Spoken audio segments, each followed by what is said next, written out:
So welcome and thank you for joining us today for conversations about mental health and race, amplifying diverse narratives. I'd like to start by describing myself. My name is Joni Schwager. I have salt and pepper colored hair. I used to be brown, so now the pandemic, I didn't dye my hair, right? So my hair color is different, but I'm wearing a pink dress and a silver necklace with round little, I don't want to call it, what do I call this? Circles on it. Behind me is a ceiling fan that's, I hope not too distracting. I'm a cisgender female, and I am delighted to be here. So my job is the director of the Staunton Farm Foundation. And Staunton Farm is a behavioral health foundation. It's a family foundation that was started in 1937 by a woman who made a lot of money in oil. She did not have children, and in her first husband passed away. She remarried their family physician, and in the 1930s had him sign a prenuptial agreement.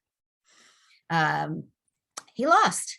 Otherwise, we wouldn't be here right now. So it's kind of an interesting story. She, in the 1930s, 40s, 30s and 40s, they're putting people in institutions still and locking the key. There was no, understanding about people who have mild or moderate mental illnesses that she wanted to also help. So the foundation gives grants in 10 counties in southwestern Pennsylvania.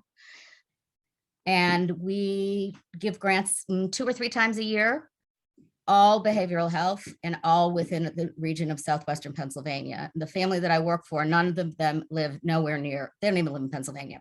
So it's been a pleasure to do this. So in this session, 4 individuals will talk about mental health disabilities in BIPOC communities. You will hear firsthand the attitudes, beliefs, access, and self-care from those who know it best. Today's format, when I'm done with my introduction, I will introduce all the panelists at the same time. And then they will answer some questions that I had posed or that I'm posing. And you are also welcome to put any of your questions in the chat box.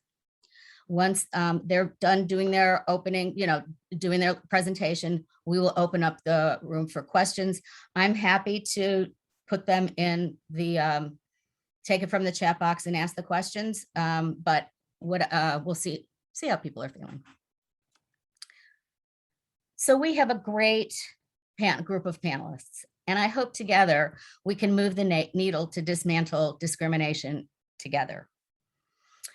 Taylor Pinkston created the Heart Advocate to help all individuals, no matter their ethnicity, gender, or sexuality. She chooses self-love as a coping skill for mental health and healing, and she manages a virtual support group called Healing Over Everything, HOE, a safe space and community that supports its members to build self-help, self-worth, cope, and mental health, and to choose healing. Taylor, why don't you wave? If you don't mind. You don't have to say, just wave so people know who you are. Oh, I guess thank you. Everybody's. Hi, everybody. The next person that we have a pleasure to introduce, his name is Libby Powers. Libby is a research assistant at the Human Engineering Research Laboratories at Pitt. She is also a self-advocate. Thank you, Libby. Thirdly, we have Jason Mccoy, who said he would like me to introduce himself as an artist and an advocate, and you will hear more from him in a little while. And then finally, we have Robert Law, who's a therapist in private practice at East End Counseling in Shadyside. No, I'm sorry, it's in Squirrel Hill. Generally, people in the disability community only recognize physical disabilities. They have not included people with mental illness or substance use. So even within the disability community, people still discriminate against people who have behavioral illnesses. And I find that extremely frustrating because the #1 disability in the world is depression. And we haven't gotten a lot of support from the disability folks because they mostly pay just attention to physical disabilities. So I'm trying to change that. I do want to thank Disability PA for recognizing the thing I've been yelling about for the past few years. And we actually have 3 sessions that Staunton Farm has created. The first one was on substance use. That was yesterday. And then next week, we're doing one on mindfulness. So please come on and join us again. It will be an activity along with learning about mindfulness. So a few facts. If you are a person who is BIPOC and have a disability, you are proportionately punished and or expelled from school. A third of you are or underemployed, and you're 3 to 4 times more likely to be incarcerated. I'm sure this is not particularly news to most of the folks in the room. What there is, I'd like to say, is that there is a dearth of BIPOC mental health professionals. Part of it is, well, because it's not a lot of people in this city either are BIPOC or effectively can work with the BIPOC community. Diagnostic criteria, if you go and see someone for a mental health issue, you have to have a diagnosis.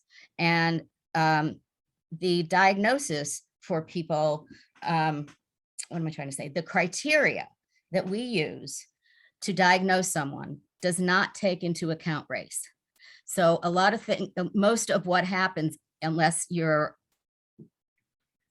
paying it, unless you know the community better than I do, it's really hard to find BIPOC mental health professionals. So I'm delighted that we have at least one here. So what's different between physical health and mental health? So people with behavioral health diagnoses can be committed against their will. If you all know what a 302 is, it's a process by which you get taken and admitted against your will into a psychiatric facility. There also are no waivers in the mental health world. So a waiver is something that you can go around to get the services that you need. So for example, someone with a disability who's turning 21 gets a whole different set of services, not as much as if they were kids, but they also do not have the ability, for example, to get their housing paid for. There's a lot of things happen in the juvenile system, but in the adult system, it's a lot different. So those waivers are very important. I work with a couple of people who, had lost sleep until they found out that they got a waiver for their kids for where they were going to live. All right, I'm on another page. So where are my panelists? Okay, I lost my panelists. You've got to be kidding me. Sorry. Okay, I guess I'm going to stop and say, I'm sorry, guys, I have a little stomach bug. The questions that I had asked, and it's fine if the panelists don't ask them. I'm just going to let you know what they are so you get a sense of it, and then we will hear from them. So what I was asking is, how do you define being BIPOC and a person with a disability? What does being BIPOC and living with a disability look like for you and your community? What works and what doesn't work? How do you celebrate success? How do you practice self-care? And what advice do you have for white people that are in this profession? They're free to talk about whatever they want. Obviously, I just wanted to frame it with some questions so that it could be a jumping off point. So I'm just going to go around from the screens that I can see, and I'm going to ask Taylor if you would mind starting first. Did I say, I'm sorry, guys, I'm a mess. Yeah, no, that's good. I didn't forget anything. Thank you. I'm sorry. So Taylor, you are the heart advocate. So tell us about yourself and about some of the questions and some of the things that you were thinking about around this topic. Absolutely. And again, welcome everyone. And thank you all for being here. I'm Taylor Pinkston, and I identify as a cisgender Black woman. I'm a queer self-love therapist who advocates for all things LGBTQI+ and Black and femme and all of those intersections that quite frequently meet. I am really honored to be a part of this conversation. These are conversations that need to happen more and more. And it's important to me to share my truth as a brown woman, as a Black woman living in Pittsburgh, PA. I have on, a brown dress, I have on silver earrings, and I have a self-love tree tapestry behind me is what I like to refer to it as. And I'm a mom. So a lot of the work that I do is about taking self-love with me everywhere I go. And that includes in my own household and advocating for self-love for myself and for my beautiful little brown skinned girl. And I also, while pregnant with her, struggled with prenatal depression, postpartum, and then currently in therapy for anxiety. So I'm a self-love therapist that is in therapy, and I believe in that as well. So I believe we battle with our mental health even in recovery, so to speak. So I'm still battling. I'm going down kicking and screaming.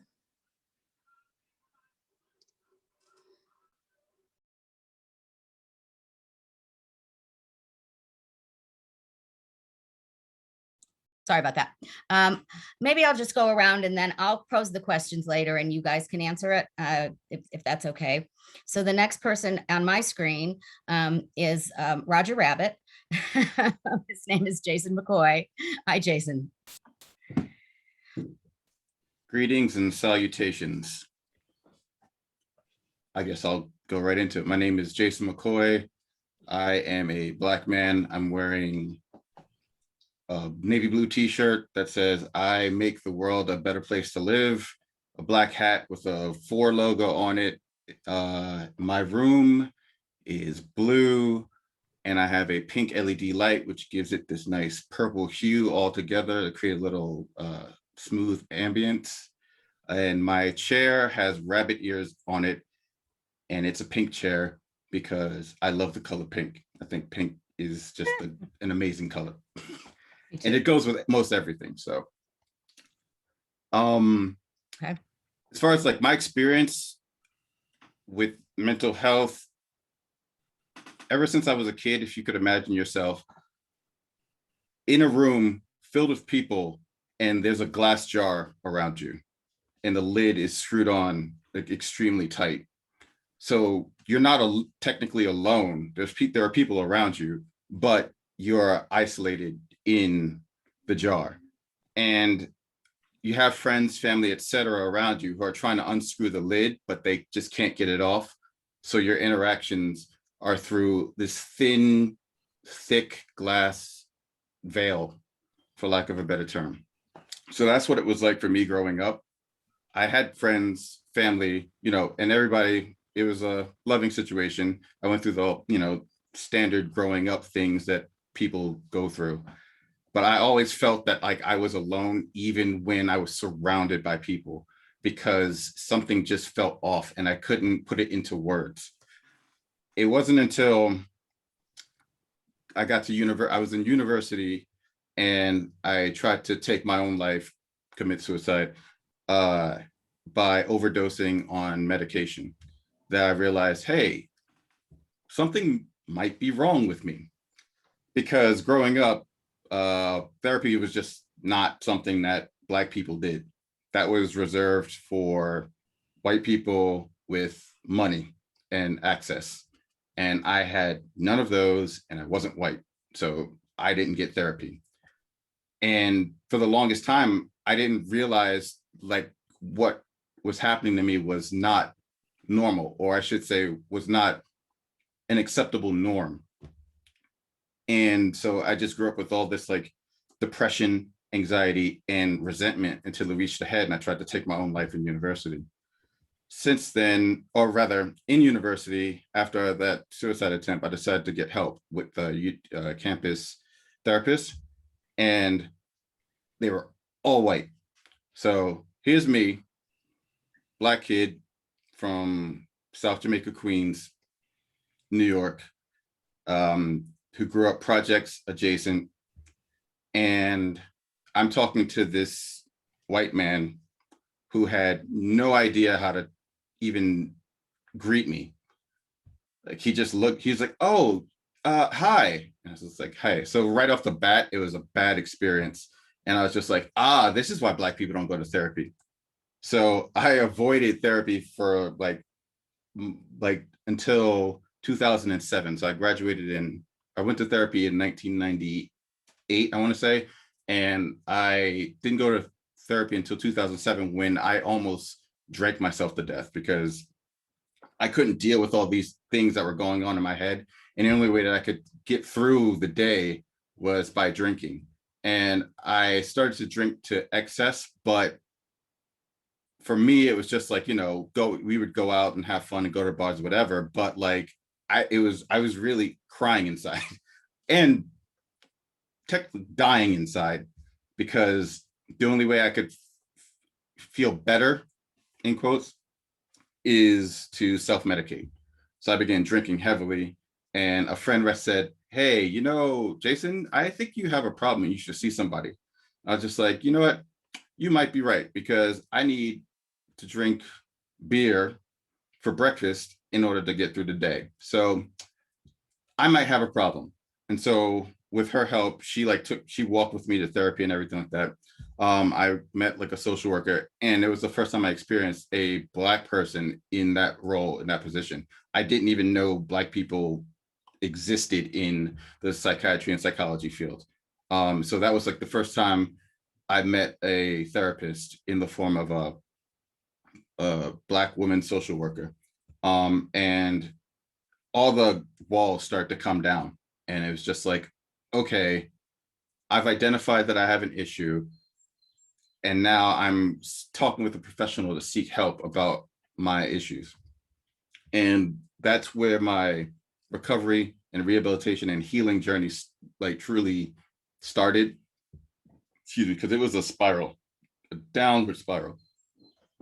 And I slowly crawled back up. And with therapy, I was able to reach really get in touch with like who I was, figure out why I was going through these things, and really just discover myself. So you could say it was like a journey into self-discovery, which is cliche as all get out, but that's what it felt like. And that's what it was for me. And then I started to incorporate that inadvertently into my expression.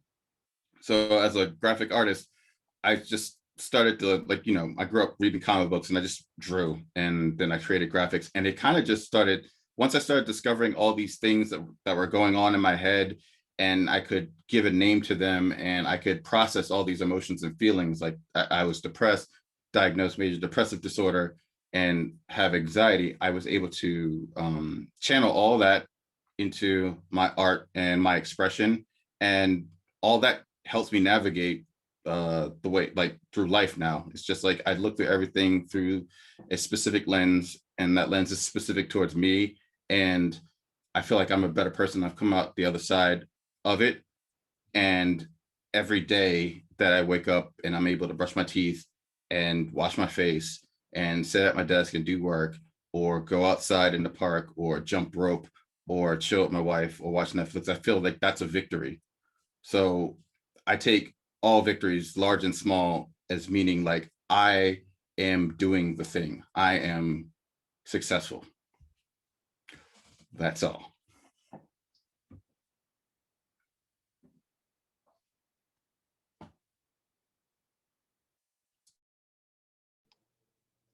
Joni, you're on mute. So sorry. Robert, I was trying to introduce you. You're up next. My name is Rob Lawrence. I am a Black male, currently wearing a black t-shirt that says "Aware" on it. I have tattoos covering both of my arms, and my hair is in dreadlocks, currently in a very messy bun. I am currently a licensed therapist. Like Joni said in her introduction, I work out of East End Therapists in Squirrel Hill. About me, I grew up essentially in academia. originally from New York City. My mom is from Liberia, which is West Africa. Father from New York City originally. And from there, we bounced around to various private boarding schools. So growing up, a lot of my experiences were around folks of different countries and cultures. So that became an area of comfort for me. It really wasn't until I probably got into high school that I even started to notice like, oh, wow, I'm different, right? Because at that point, really started to pay attention, to a lot of other things. And, at that point, we were living in Northeastern PA at a private boarding school. And that was the first experience where we were the only Black family. In that school's particular history from 1844 to 2003, my dad was the first Black administrator. So there was no one on that campus. And with that came a lot of interesting experiences, especially at private boarding school, right? Entirely different world, but it does prepare you for things in a unique way. Mental health runs rampant in my family, especially on my mom's side of the family. So there was always a unique relationship. My dad's family, it's weird to say this, but they're very traditional American, where they did not recognize mental health as a thing. From my mom's side, there is two of my uncles have completed suicide. There is a pretty extensive history of depression, anxiety. But the thing is, being that side of the family is from West Africa, things are essentially identified much differently. Would it go on to say some things are depression and or anxiety based off of, the way that things are framed culturally. So it creates a unique spin for us, and with regards to this terminology, it's debated, but based off how my grandmother defines us, we're first generation kids, and we kind of identify things based off of our norms here in the States. With that, I came out West school, bounced around majors, picked up psychology, and my first work experience was at Western Psych, the psychiatric hospital out here in Pittsburgh, and there were no Black people. There were probably total 3 or 4 of us. My hair was a little bit shorter than what it is now, and I can tell you, was constantly getting confused with other people. For those of us in the field, and there are so few, you're kind of used to that, right? From the comparisons to you look like Bob Marley, to you look like Larry Fitzgerald, and hey, they are great people. I don't mind it, but I never really thought about that when, I woke up in the morning. Since then, it's been a unique experience, essentially getting to where I'm at now, career-wise, because this is kind of like this is the pinnacle of my career, being able to connect folks in my community to mental health, right? Especially working with peers, colleagues, various things where people don't necessarily have that insight into culture. People are taught from a very Eurocentric perspective, basing everything around whiteness, essentially. So to look outside of that, very much so puts me in an odd category at times, but it's also helped advance me in ways where colleagues struggle. And I guess that's it for me. For now? Okay, thank you very much. And last but not least, Libby Powers. Hi, everyone. Happy to be here today with everyone to talk about mental health. Again, my name is Libby Powers. I am a 30-something Asian American woman wearing a pink shirt with an office type background in the back of me because I am at work currently.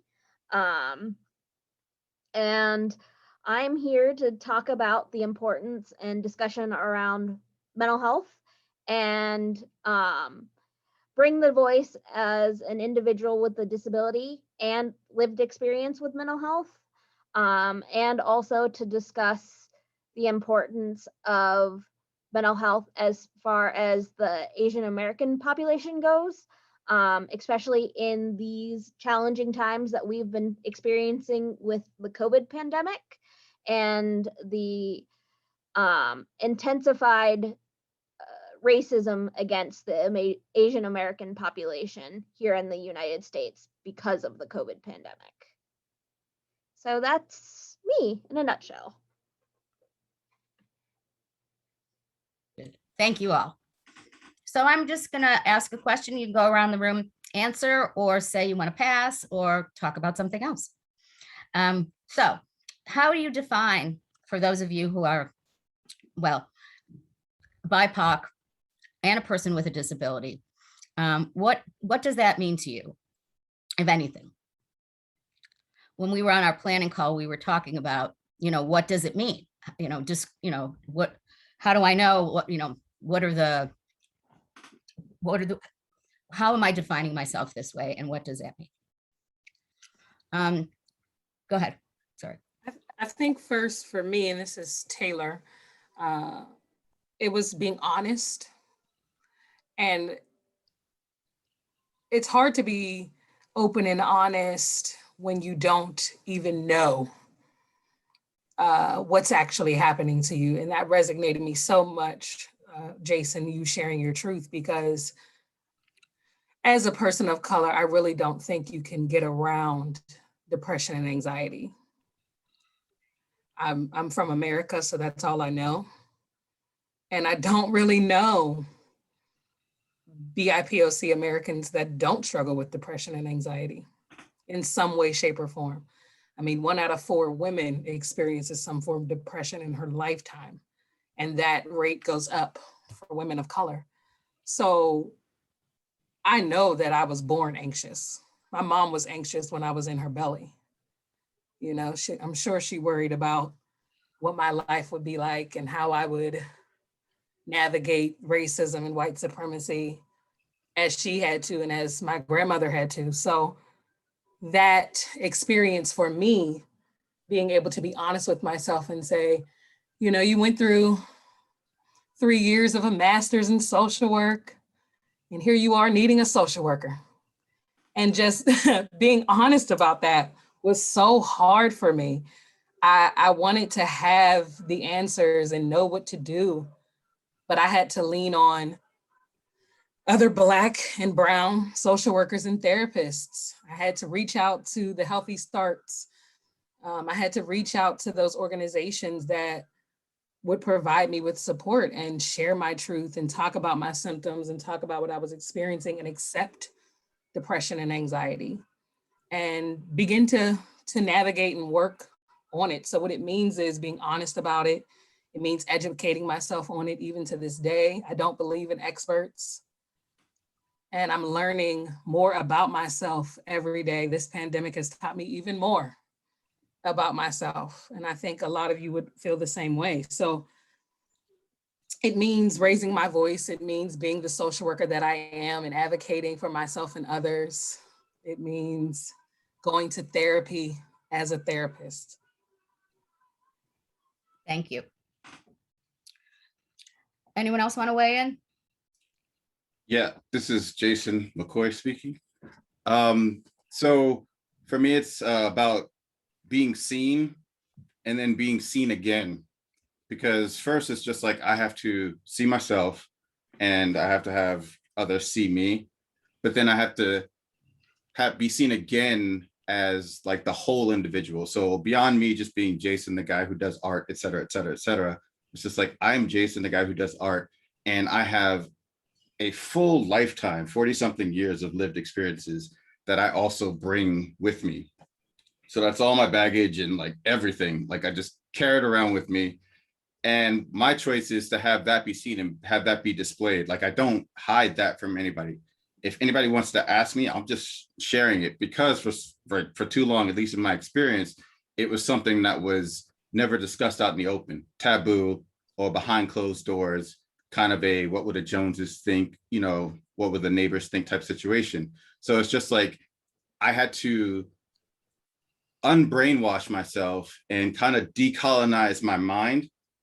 And I mean that like in a multitude of ways in order to finally see myself for who I was, but then also to, like, you know, hopefully be a reflection of other people off of me, because it's just like with that colonization of a mind, there tends to be like an internal struggle within people of color, BIPOC, that we tend to get locked into these roles, or we tend to get locked into these like stereotypes, these archetypes, these whatevers. We tend to monolith ourselves while being monolith by everyone else. So it's just like we have to start to like begin to break that notion of just like, you know, there is one way to be one thing, and just be our true selves and the bouquet that we are meant to be.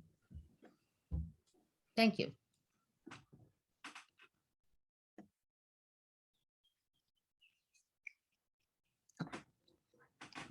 Hey, Jody, can you remind me of the question again? I would love to remind you of the question. How do you define being BIPOC and a person with a disability? I think for me, it's very different, as I am an adoptee, a Korean adoptee from Korea. I was adopted at a 1.5 years, and came here with very limited understanding, because I was, of course, a baby, of the sense of culture and difference. And it wasn't until probably my early teen years where I started to notice and feel different, like individuals didn't understand or quite have the idea of what it was like to be of a different race and ethnicity, have a disability, and also have lived experience with mental health.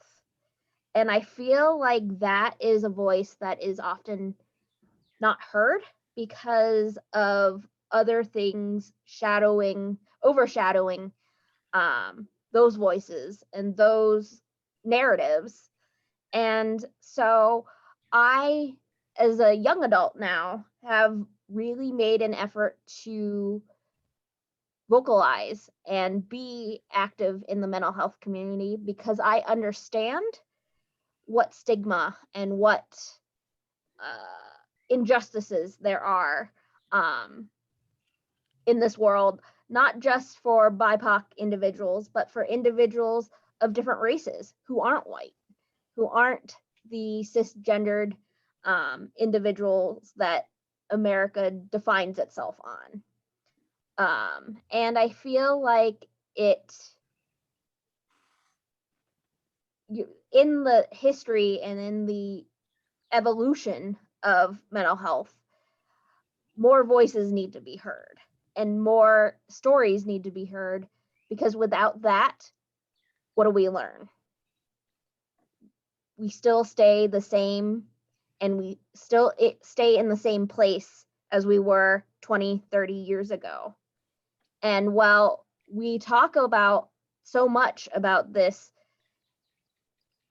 idea and theory of deinstitutionalization, it's the end of the day. We need to talk about that in the sense that the idea of race and ethnicity need to follow that and need to be heard, and those voices need to be understood, because if we don't understand that, how have we made progress? Yeah, thank you.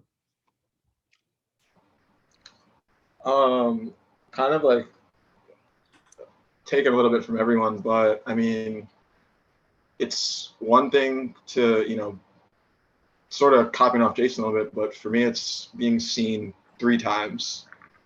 Not just for the person you are, not just for, you know, the emotional and or mental, you know, challenges you might be facing, but it's also the cultural part significantly. I mean, as it stands, right, like this is one of the things that often gets glossed over, is like the DSM Diagnostic and Statistical Manual of Mental Disorders, for those that don't know, that's what therapists, psychologists, psychiatrists, mental health professionals utilize. Nonetheless, they highlight the importance of culture, right? And how culture should be utilized with regards to diagnostic criteria. And that's one of those things where it's a twofold problem, right? On one side, you can't advance that, criteria for these varying communities if folks don't engage, right? There is no information that can be utilized. However, we also have to understand when it comes to attaining information like this, utilizing the typical means, so utilizing, medicine, right? Medicine is not necessarily a field or discipline that studies culture, right? We already have this, even though it's not the nature of this panel. Anthropology is there. I'm not sitting here saying everyone needs to be an anthropologist. However, right, when we're talking about culture, we're talking about understanding, we're talking about reports to read, which is kind of the approach that a lot of folks, professionals in this field use. Why are we going to utilize the same sources that aren't covering the areas that need to be covered, right? Especially if there is that disconnect. So it's really a threefold thing. And understanding, right, 100% that the way in which various groups express symptoms, express problems is going to differ, right? The way in which you define varying things that some of these folks may not have access to, right? Is my mental health exactly going to be stable if I don't have access to housing or food, right? These are also things that need to be a part of the picture. So, shout out my social workers out there, but these are areas where it's important to, bring it to the fray. Yeah. Yeah, and I'm going to ask in a few minutes about what works for you in getting around the community as a person who may or may not have an invisible disability. I mean, for me, and again, anyone in this panel, identifying as BIPOC, understands it's that ability to code switch, right? Like from the jump, I'm not necessarily, even though I understand it as it's being taught, I'm not processing it that way. I'm never actually thinking about things, as I said before, from that like Eurocentric mold. I can never live up to that expectation. I can never be that. And that's an area where, I don't exactly, push for that in any intervention when it comes to working with any diverse group. All things considered, I can't cut my hair and grow, it grows a certain way. My hair is thick, curly, coarse, it's in dreadlocks right now, right? My skin is brown. It's beautiful, right? If I don't love it, no one else out here is, the same with having tattoos. And at the end of the day, right, when you are utilizing those kind of interventions, it comes from how you're identifying these problems. And if you're not paying attention to culture, when you're not paying attention to these kinds of interactions, you're also probably not paying attention to how is this person going to respond to various methods of treatment? Are they actually going to go to this establishment? Libby brought up institutionalization. Geez, end of the day too. But that's part of the problem, right? Like if your approach is, let me, ring 911, let me ring crisis line, they don't know how to handle these situations, right? They're taught to respond on scene. So the first thing they're going to do is go lock them up, take them to psych ward, involuntary commitment. And again, for these communities that don't exactly have the strongest ties to law enforcement, what are you doing? You're not smoothing that road. You're not easing that process to go seek help, right? You're just making it more difficult. Yeah. Yes, I think that you're absolutely right. So what would you do differently? Can you be more specific about what we would do differently for that question? Well, for example, let me postpartum depression. So there's like hardly any literature on anybody who's not white. And I think obviously one of the things I would say is we need to be doing more research and looking at women's health, and looking at BIPOC health, and not just basing our health system on white males. So currently, outside of the Heart Advocate, I am a full-time therapist at Healthy Start here in Pittsburgh, and I conduct cognitive behavioral therapy for prenatal and postpartum moms, which is full circle for me because I was a mom who struggled with prenatal and postpartum depression. So in doing that CBT depression work, the storytelling is so important. No, there is not an array of research for Black and brown moms who struggle with depression, but there are a ton of advocates and activists and people on social media sharing their story. And if we just do a simple Google search and listen and begin to educate ourselves individually, because like I said, I don't buy into the expert. I'm not an expert in prenatal and postpartum depression. There are tons of things that I'm learning with the moms that I work with every single day. And the majority of the population at Healthy Start are Black and brown moms. We service fathers, we service families, but lowering the maternal and infant death rates is our goal. And we know that with depression, there's a higher likely to commit suicide. There's a higher likely of impacting your children, and these cycles just repeating and repeating and repeating. And I believe that as a therapist, the idea of not disclosing, which is so common in our practice, it's what I was taught. Don't self-disclose. I think that's whitewashed. It does not help a Black or brown mom to not hear my story if I'm here to help her with this specific area.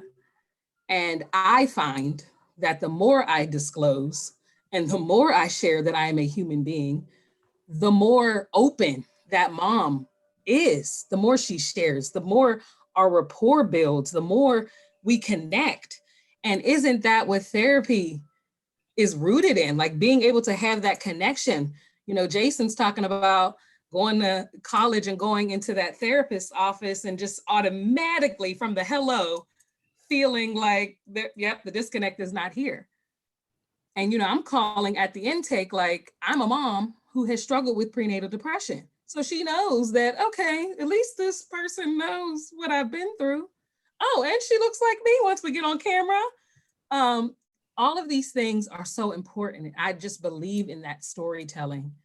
And, you know, again, simple Google searches will show you that Black and brown people, people of color, that's what we've been doing. We weren't going to therapy, but we were sharing stories. We were giving advice. We were our own therapists and counselors and supporting one another. And that needs to continue in mental health spaces. Yeah, and you raised the death review panels, maternal death review panels. There's been a lot of research that says that those panels are biased, and that so maybe other people have read that. So, you know, even those that are supposed to be looking at the facts are interpreting them in a way that's not necessarily in a diverse community.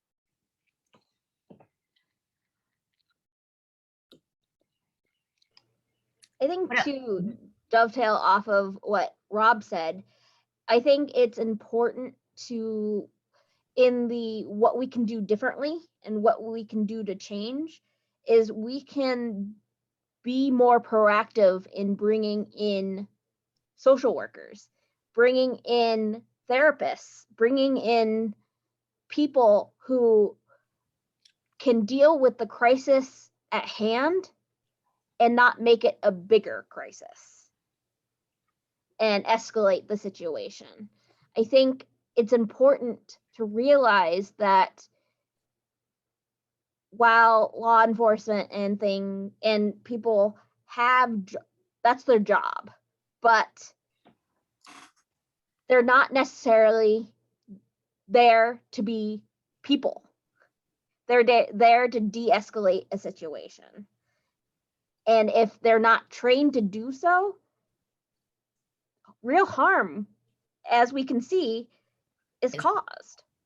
And so it's important to realize and include individuals who have the philosophy, who have the training to help de-escalate situations before law enforcement or even paramedics or whatever are brought in. Because without that de-escalation, we're gonna continually see the influx of unnecessary deaths because situations aren't handled appropriately. Yeah. And Libby, too, I'm going to piggyback on what you're saying and also go back to what Robert was saying. If a call comes in for an emergency, there are only 3 places that the dispatcher can send. I mean, only 3 professionals. So there is no psychiatric mental health option at all. It's either fire, police, or ambulance. And so within our system, we could change that so that there is somebody who has some knowledge about trauma, behavioral health, all the things, abuse, that I think would add a human factor. And I don't mean to say that people that work in public service safety are not human, but they were not trained to do that. They're not trained to work with people with mental illness. They're trained to keep people from committing crimes. And I think that so many people end up getting thrown under the bus because there's not another option. And yes, people can take you to obviously jail, but they could also take you to Western Psych where you will sit forever, and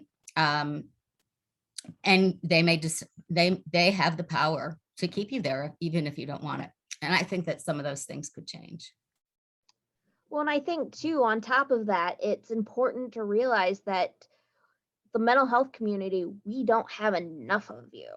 There aren't enough individuals to provide the support for the influx of individuals who need support. Yeah. And Rob, earlier was saying, it's a congrats, but the waiting list is already begun. It's full. Yeah. And it's like that in so many spaces with Black and Brown therapists. I, in 2021 started therapy again, and I was on 3 waiting lists, and I still couldn't get in with a Black provider. So I just took what I could get. And it's common. That's a common experience. I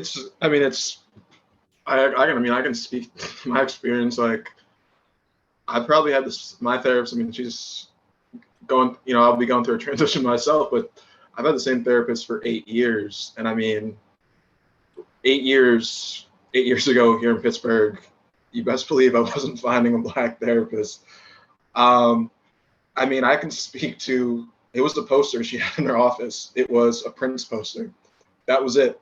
There was nothing else that mattered for me after I saw that. And we hit it off from there. But, joking aside, for me, the experience was easier because I knew what therapy was. I had that option when I was younger. And again, Taylor hit on the nose is you hit that plateau, it's dope to be able to help your community, but you can only do so much legally and before approaching burnout. So a lot of the times, whether it's with family, whether it's with friends, or even someone calling and ask for help, it's the best you can do really is break down that barrier and explain to people what therapy is. There's so many different things that are out there, but understanding, right, counseling, psychotherapy, therapy, different names, but it's all the same thing. Getting a little bit more descriptive from there, when people hear that, especially outside, it's all you need to know is it's a form of treatment aimed at this, right? Mental health problems, or your emotional wellness, you know, and then understanding who are the players, who can I actually see, right? If you're going to see that psychiatrist, that's your medicine there. You know, otherwise you're looking for that licensed counselor, licensed social worker, or psychologist for any listening. But then, you know, it's understanding that people don't just go for mental health crises. Yuck. You know, people go for relationship challenges, feeling stuck in their career, substance abuse issues, right? Sometimes feeling disconnected to life around. But it's not even just that simple. We're also talking, you're building a relationship, right? So within our community, you know, sometimes it does help to explain in, you know, various analogies, right? Sports, for example, sometimes takes that athlete the right coach before they really take off. Same thing with music, right? But understanding it's a process. It really is trial and error. Within the community, you got to understand you're going to find some stinkers, but you're also going to find some great ones. Chances are there's going to be a wait list if someone is really great. But also, you don't necessarily, Taylor hit on it as well, it ain't exactly the most comfortable to be around the expert. This is a relationship, right? You want to be able to grow. So it helps having that person who, they might make you feel comfortable, but they don't exactly know everything. Because when we're talking about us, when we're talking about those of us who look different, again, research and the numbers ain't it. We are a storytelling group, you know, from the wise tales to, you know, like Taylor said, going on social media, hearing all these famous people talk about these issues. It makes people a little bit more comfortable over time. Yeah. Thank you. I think that those are some good points. And I think that we have to find ways of getting more people trained. I mean, it's a problem across the entire country that there's a dearth of or lack of care, and access, of course, also is a huge issue. Like you said, you know, everywhere you go, there's waiting lists. And I'm not sure what the answer to that is, but we certainly need to do something about it. So let me ask a positive sort of question. I know, Taylor, you work in this a lot, but and Rob, you're a therapist, but how do you practice self-care?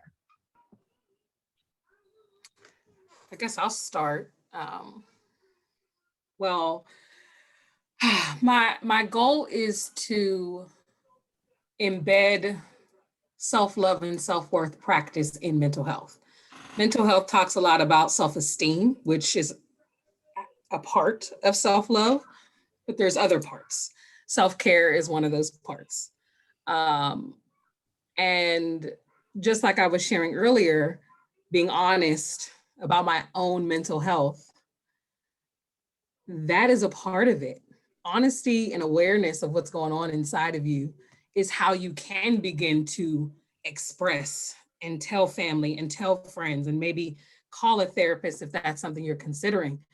And personally, self-care was so trendy and so whitewashed when you Google it.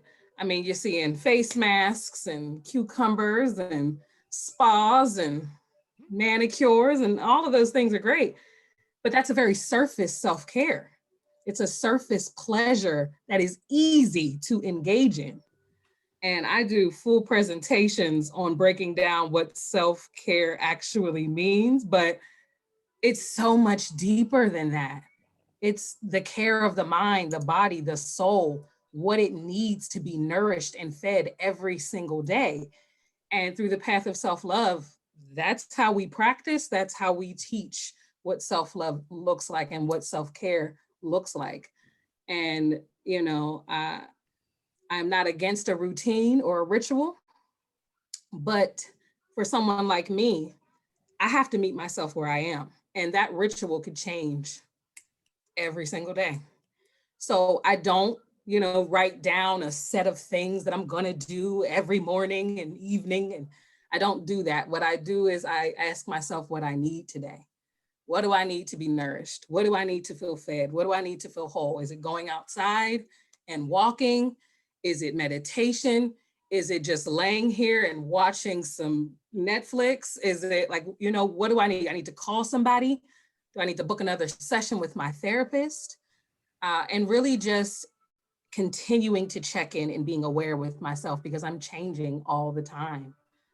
And I teach the same thing to anybody that I connect with. How do you check in on a daily basis to know what you need? Because it may and probably will change. Mm-hmm. Great. I'm a little bit opposite of Taylor. I mean, definitely self-care. You know, I have my chocolate shadow here that occupies a lot of my time. But for me, it's also like, you know, because I'm very anxiety prone, it's making sure that like 3 minimum, 5 maximum, I'm going to the gym to work out. We're outside hiking various parks around the city, in addition to, you know, helping him lose a little bit of weight. But speaking to, about my dog here, and it's one of those things where like physically, if I'm not, I don't want to say exhausted, but I'm not relaxed, it's going to lead to that escalation. And from there, if those two things don't happen, then that's that decrease in sleep right off the back. Because, you know, what one within our community might describe as high strung at this point in my life is anxiety, because I'm activated, whether it's post session, whatever it is. So those things are always first. After that, then it's, you know, like Taylor said, what do I need? Is it watching Netflix? Is it a little bit of unhealthy food? Right? That's okay every once in a while. You know, maybe you need that pizza. Maybe you need that maybe you need those baked goods. Is it talking to people? Right? Like sometimes you miss a friend, family, making that extension. It's really just seeing what I need and getting acquainted with myself in that way again. Yeah, for me, it's I'm the type that gets anxiety when it comes to doing things I love. Like I get that anxiety where it's just like, wait, I should be doing something else. I should be doing something that would benefit my career, or doing something that, like, you know, maybe I could add some more images on Instagram to get more followers or something like that. So I like to supplant myself, like doing things for myself, by doing things that would help my business or help me get further financially, et cetera, instead of focusing on myself. So what I do is I take the time to just sit with myself. Like I love playing video games. Video games are my form of escape. There's so many times where I tell myself, you haven't earned the right to play video games yet. You have to do X, Y, Z first before you can even allow yourself to play video games. So when I'm like met with those obstacles that I set forth in front of myself, that's when I'm just like, okay, let's sit and think about this. So it's more than just the act of playing video games.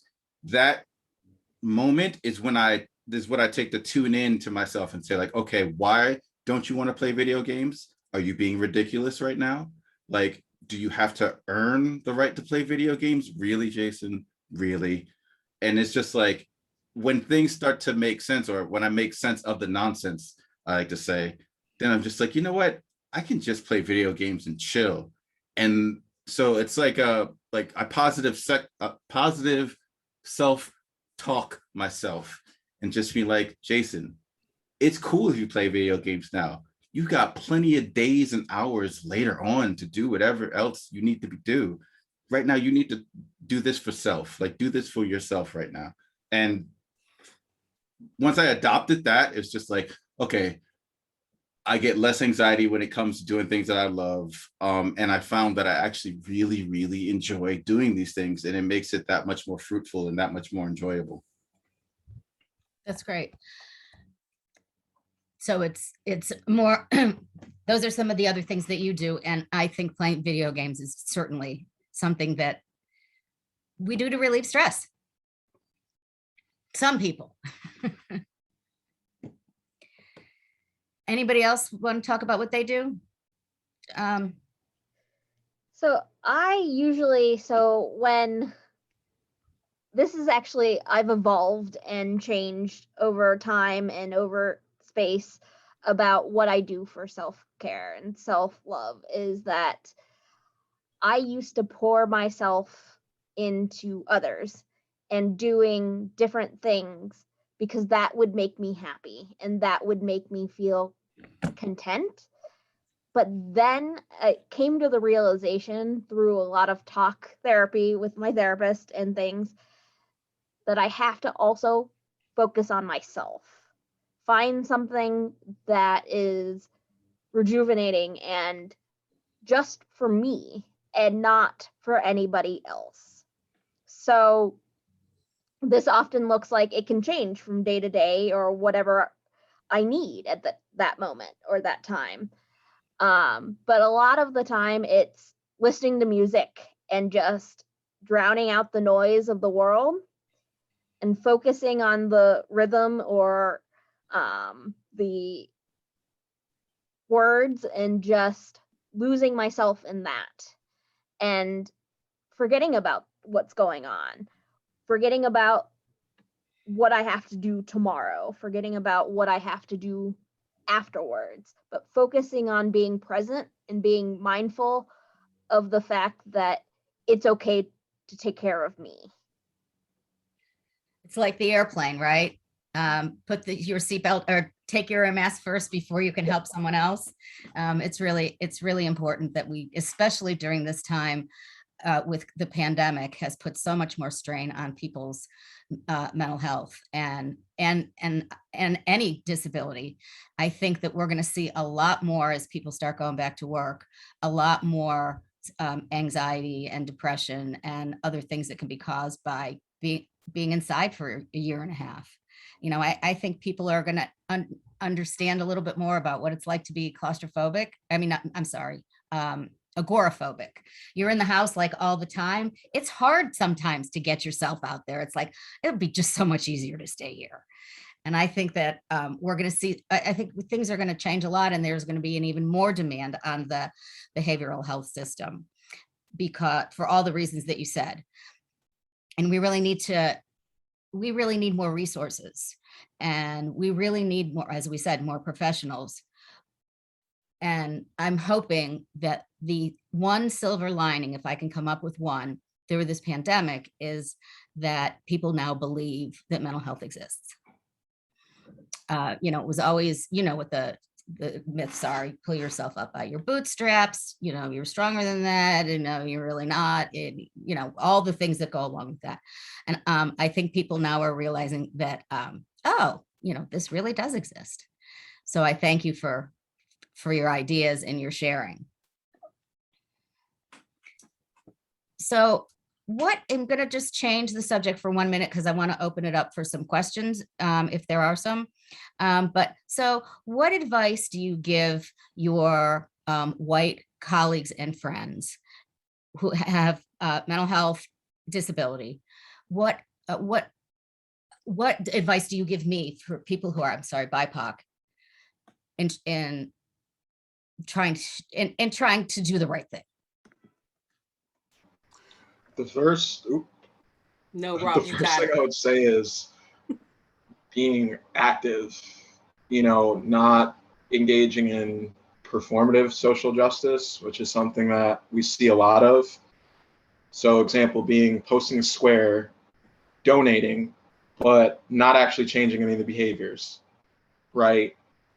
All things considered, when we use the word allyship, this is, you know, a horrific example, but nonetheless it's important when we're talking about these kinds of battles is look at all the great wars, right? An ally was drawn into battle because their ally was attacked.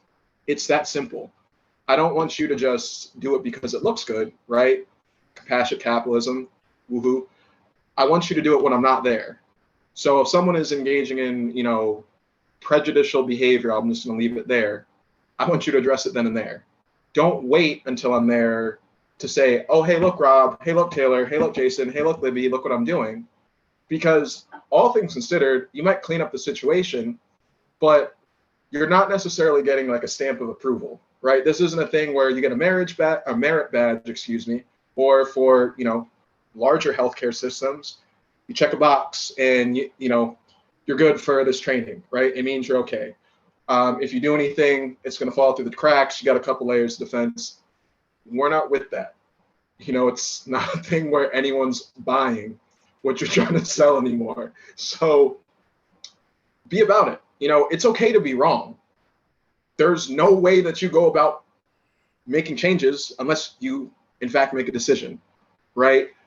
Whether it's anything, and this is something I always include in sessions, is those who tend to try to make constant, changes before actually making the decision struggle more than those who make a decision and make slow adjustments over time. Now, everyone wants that immediate gratification, but you got to understand this is a battle. And please understand, self-care is important.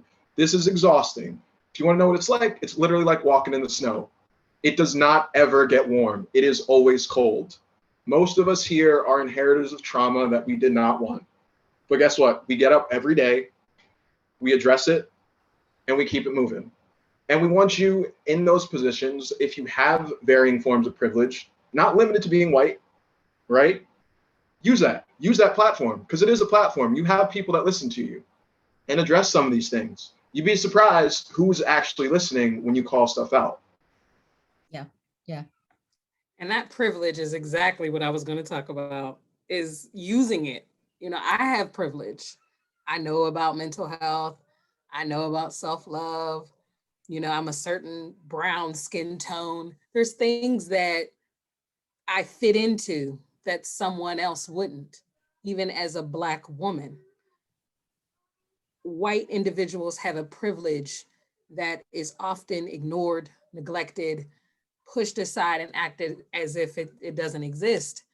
And it's not helpful. It's not helpful to not be aware of your privilege, because you do have it, you know, whether it's ability or, you know, race.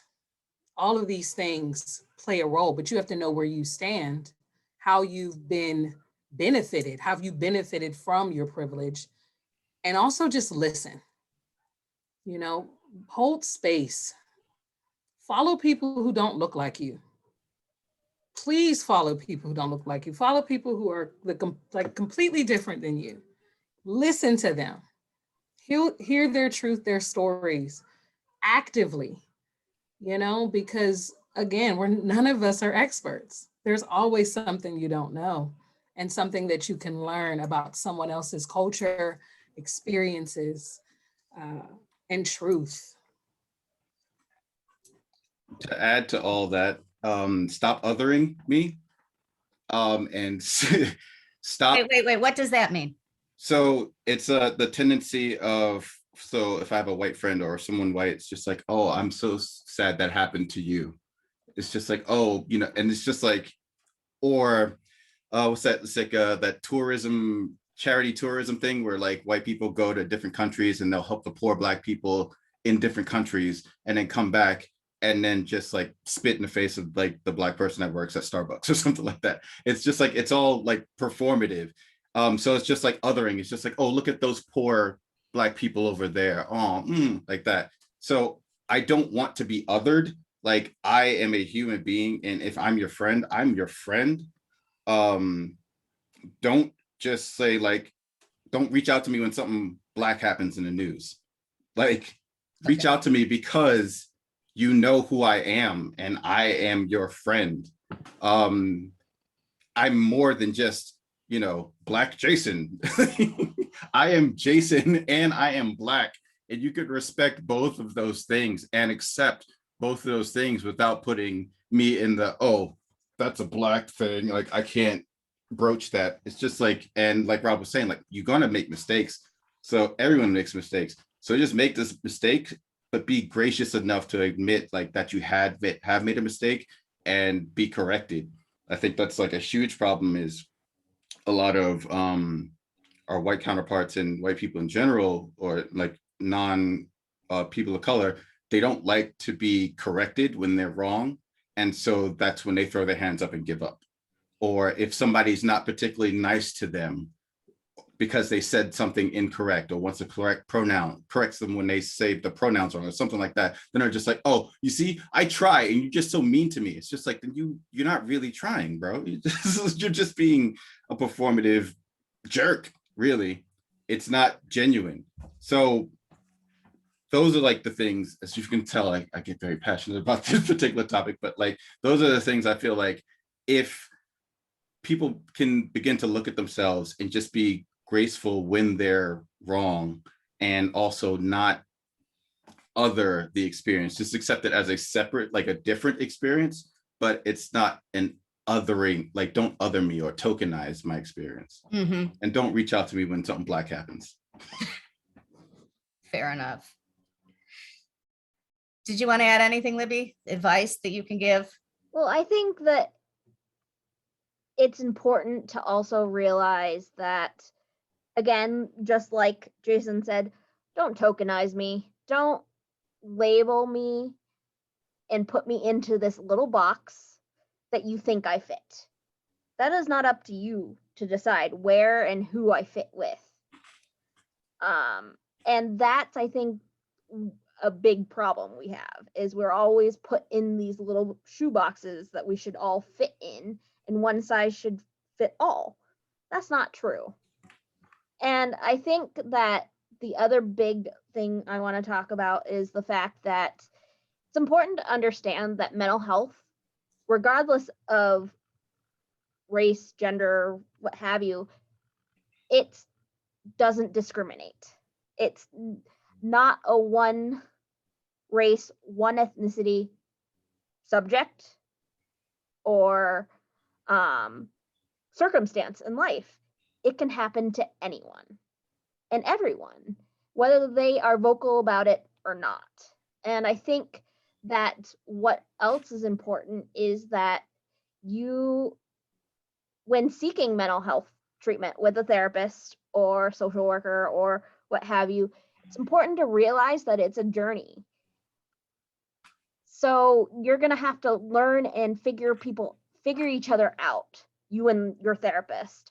If it's not a good match, it's not a good match. It's not the end of the world. There are other therapists, there are other mental health professionals out there, and you just might have to put in the work to find the right match for you, because it's out there. You just have to be patient and be willing to put forth the self-effort and self participation in the therapeutic journey, because it's not a one-way street, it's a two-way street. That's great. So I just want to go over the things that you said, because I want to make sure I understood it, and I want to make sure everybody heard it. So stop tokenizing or othering us. It's really important to tell your story. You really need to, I mean, things don't change until people become more aware. So it's really important to speak out. That it is okay to make mistakes. We're going to make mistakes.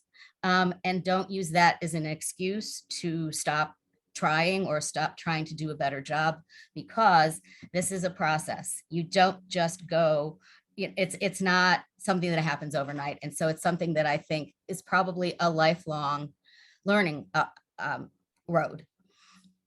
And don't put people in a box.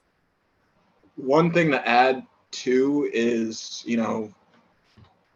when it comes to just the experience, right? Like, it's really acknowledging after a certain point, it does become a conscious choice to remain ignorant, right? And people do take note of that, right? The simple gestures that you may not, think matter, holding the door for someone, those type of things, it travels a long way, especially when we're talking about, breaking barriers, right? Like, you may not be aware of it, but there is, a 411 call about you as that person over there and the way that you interacted with that particular group.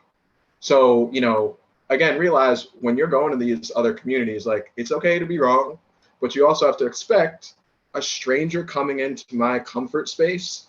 I'm not exactly going to just be like, hey, it took you, a long time. Welcome, welcome.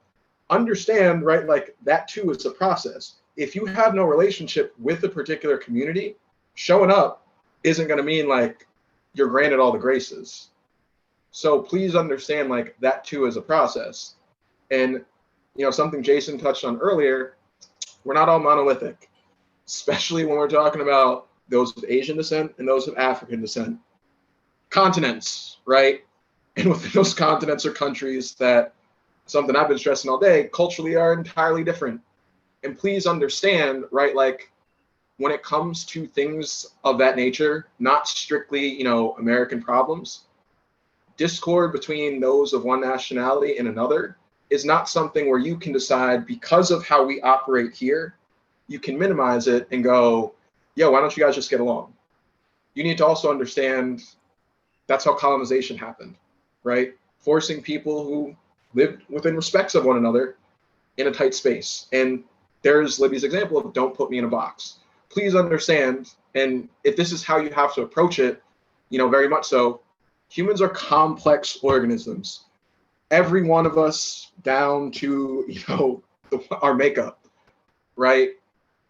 You can't necessarily simplify using whatever unit of measurement you use to make things easy, right? From, a supreme step back perspective, the only two things we know in the galaxy, or universe rather, are matter and energy.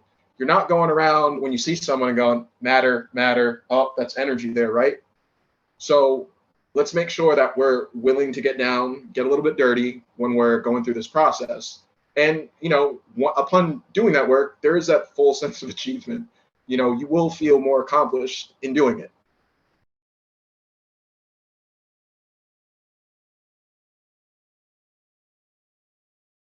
Okay, sorry. So we have to be a little bit patient, both with ourselves and with communities that we're not familiar with. So I asked, and she may have just done it, I'm going to unmute everyone and invite you to ask some questions. But I don't know how to unmute everyone. Isn't that interesting? But I'm going to figure it out. Joni, Yeah. I suggest if someone has a question, they can unmute and. Oh, they can unmute themselves? Yeah. Oh, I thought I had to unmute everyone. Oh, right. Well, Okay. So you've all had this power this entire time. Is there anything people are interested in learning more about, or asking our panel or asking me about the topic of race and disability?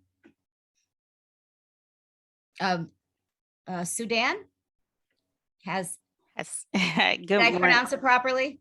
Sudan. Pronounced Thank you. Sudan, but Sudan is also correct. It's just a difference of dialect. That's why I asked. Yeah, no, I appreciate that. And I ditto, and I appreciate everybody, every single person on this panel who has shared their experience. I myself have a child with autism who is a Black male. He's 5 years old. He's a little boy now, but as you said, Taylor, you struggle with that anxiety of your child going out into the world and what's going to happen to them. And additionally, even now to him going to kindergarten, I just said to my husband, like, I'm fearful because then he has to deal with the bullies. We live in a suburban neighborhood. Mm-hmm. My oldest son went to the school that he'll be going to, which I found was a great environment because people were open and willing to listen and understand, and it was a little bit more a little bit diverse. I wouldn't say widely ranged diverse, but they did have teachers and counselors there that did understand. Mm-hmm. So I'm comfortable with the school system itself, but I'm nervous about him going into a special education curriculum and how they will be able to understand him.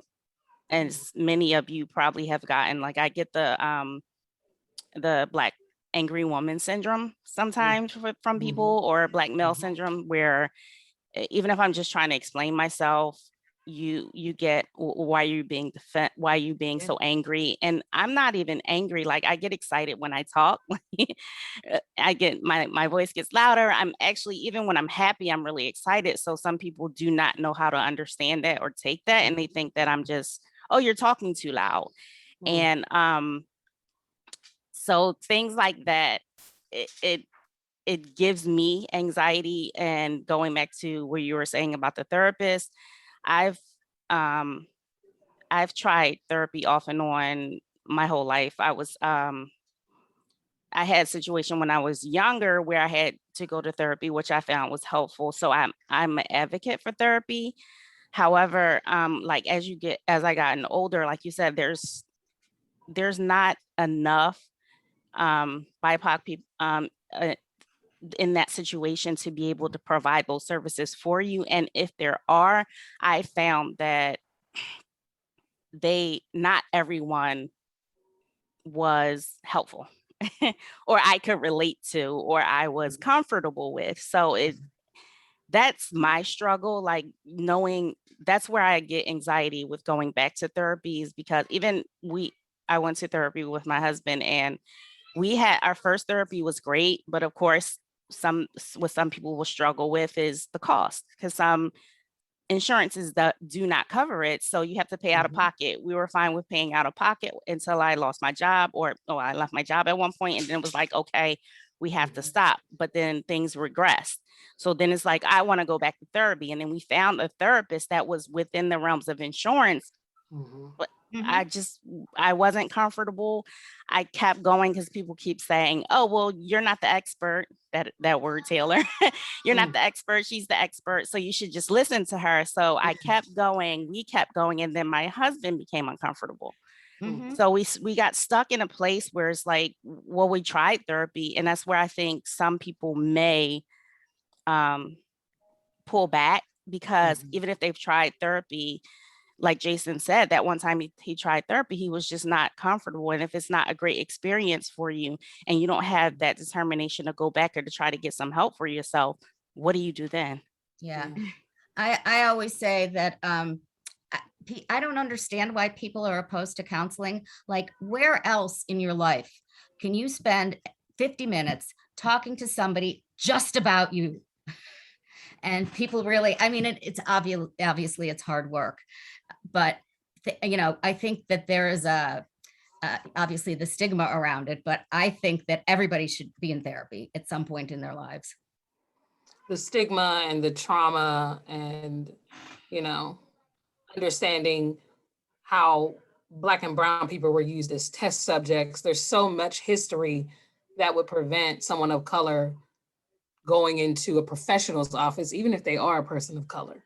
Yeah. It's almost like, that traitor idea, so to speak. You're on the other side.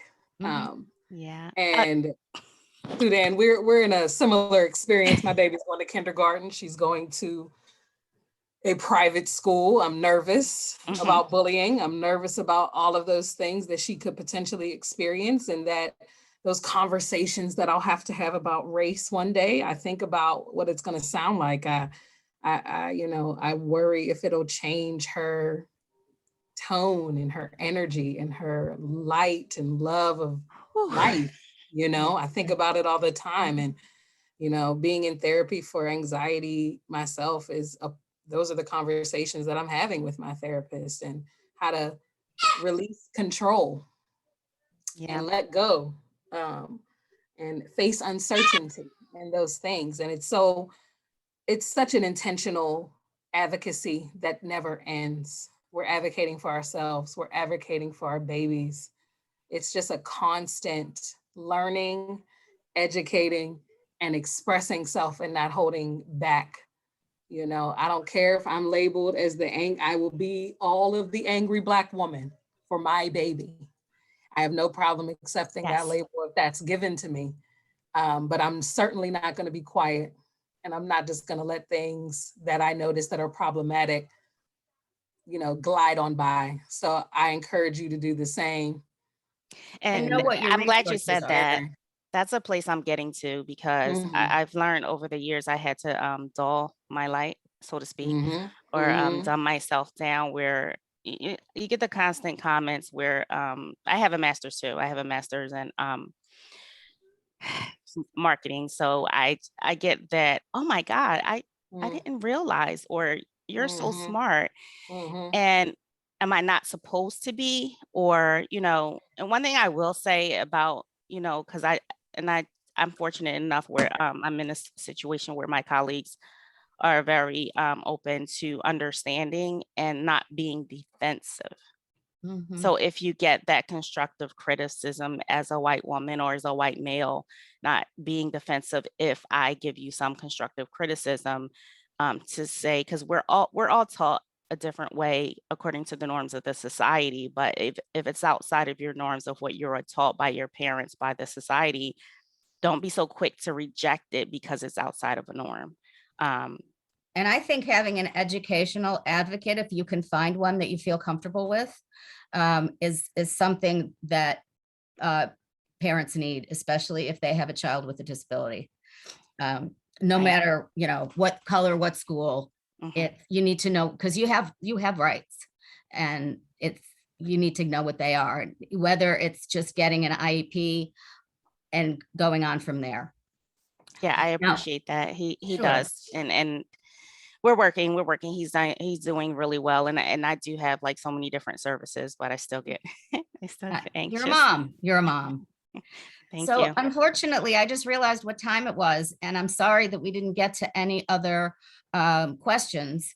I personally want to thank the entire panel and the people who are listening for joining us today. Izzy had said that she wanted the last minute or two to close things out. To the panelists, I'll be in touch with you. Thank you so much. And to everybody else, have a great weekend. I hope you're starting it tomorrow. Thank you so much for sharing all of your stories and your wisdom with us today. Yeah, white people really have a lot of work to do, seriously. And I really, really appreciate this. After this event, at 7 p.m., I believe, is the Artist Roundtable, and they're talking about mental health and depression and what it's like being a musician or artist with a disability. So if you want to check that out, that'll be today. You check your emails for Disability Pride stuff. And Is that where we find it? We find it, just go back to our email? Okay. Yep, it'll be in the email, or you can go to Disability Pride. Yeah. Okay, thank you. Yeah, thank you, everyone. Thanks, Izzy. Have Have a lovely great night, Thank you everybody. all. Thanks Thank so you to the much. ASL interpreters as well for doing Yes, that. thank you absolutely. so much.